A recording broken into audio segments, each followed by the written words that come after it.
Start কর। Hello everyone, welcome to my page you and youth nutritionist. আমি clinical dietitian Chandrima. হ্যাঁ, clinical dietitian Chandrima. কেন এই কথাটা বললাম?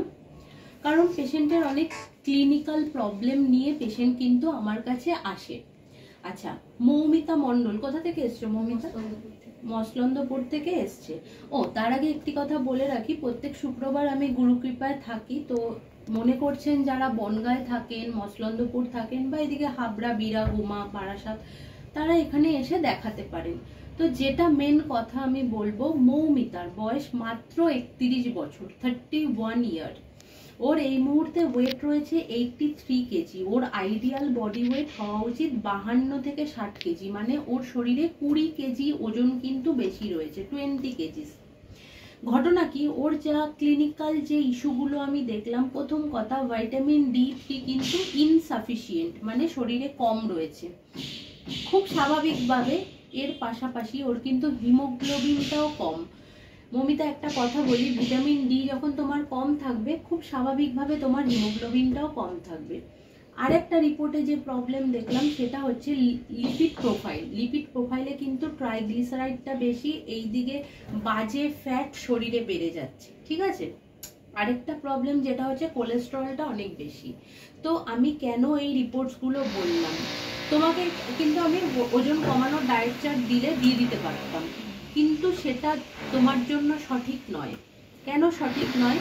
একটা প্রপার একটা কাস্টমাইজ ডায়েট গাইডলাইন বানাতে গেলে এই যে রিপোর্টসগুলো সব দরকার হয়। কেন দরকার হয়? পেশেন্টের ভিটামিন D3 কম রয়েছে, মানে ইনসাফিসিয়েন্ট রয়েছে, তার পাশাপাশি হিমোগ্লোবিন কম। পেশেন্ট যদি এই রিপোর্টগুলো না আনতো, আমি কিছু জানতেই পারতাম না, বুঝতেই পারতাম না। সেই জন্য এই জিনিসটা দরকার। আমি একটা নর্মাল জেনারেল গাইডলাইন আপনাদের দিয়ে রাখি, এরকম পেশেন্টের যেরকম খাওয়া দাওয়ার তালিকা হওয়া উচিত, basic, that is a customise diet guideline, but আমি বলে দিচ্ছি জেনারেল গাইডলাইন। এই ক্ষেত্রে ভিটামিন ডি যুক্ত খাবারগুলো খাদ্য তালিকায় রাখতে হবে প্রচুর পরিমাণে।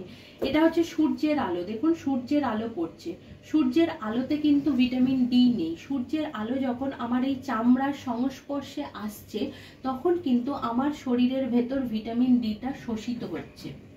সুতরাং সূর্যের আলো, মৌমিতা, ম্যাক্রো সোর্স, মানে বড় সোর্স ভিটামিন ডি এর। তোমাকে রেগুলার সূর্যের আলোতে 15 মিনিট দাঁড়াতে হবে, বুঝতে পারলাম। এছাড়া ভিটামিন ডি এর উৎস কি? বিভিন্ন ডেয়ারি প্রোডাক্ট, ছানা, তারপর তোমার দই বলতে পারো, বিভিন্ন নাট সিডস, প্রচুর পরিমাণে ভিটামিন ডি রয়েছে। মাছ, মাংস, ডিম, এগুলো তো আছেই, ঠিক আছে। হিমোগ্লোবিন কম, মানে কি তোমার শরীরে আয়রন কম, রক্ত কম। তাহলে কি, অনেকে বলে দেখবে কুলেখাড়া খেয়ে নিন রক্ত বেড়ে যাবে, বলে তো এটা সঠিক নয়। কারণ কি, তোমার শরীরে পর্যাপ্ত মাত্রায় যদি প্রোটিন না থাকে, তখন কিন্তু এই আয়রনটা অ্যাবজর্ব হবে না, মানে শোষিত হবে না। সেই জন্য কুলেখাড়ার রস তখনই কাজ করবে যখন তোমার শরীরে পর্যাপ্ত পরিমাণে প্রোটিন থাকবে। আরেকটা যে সমস্যা রয়েছে, ওর লিপিড প্রোফাইলে প্রবলেম। তো লিপিড প্রোফাইলে কোলেস্টেরল, ট্রাইগ্লিসারাইডস বা LDL, that is a low density lipoprotein and high density lipoprotein, এই ব্যালেন্সটা ঠিক করতে গেলে কি করতে হবে? গুড ফ্যাট খেতে হবে। আমাদের শরীরে দু রকম ফ্যাট, একটা হচ্ছে ভালো ফ্যাট, একটা হচ্ছে খারাপ ফ্যাট, ঠিক আছে। খারাপ ফ্যাটটা ত্যাগ করতে হবে। মাটন খেতে ভালোবাসো খুব? এবার একটু ত্যাগ করতে হবে। ভালোবাসো, বাট ডেফিনেটলি কম পরিমাণে খেতে হবে, ঠিক আছে। তার বদলে কি করতে হবে? ভালো ফ্যাট খেতে হবে। যেরকম ঘিয়ে ভালো ফ্যাট রয়েছে, বাটারে ভালো ফ্যাট রয়েছে, নাট সিডসে ভালো ফ্যাট রয়েছে, বুঝতে পারলাম। এবার তো আমি আসছি, টোটালটা লিখবো, আরো বক্তব্য আছে।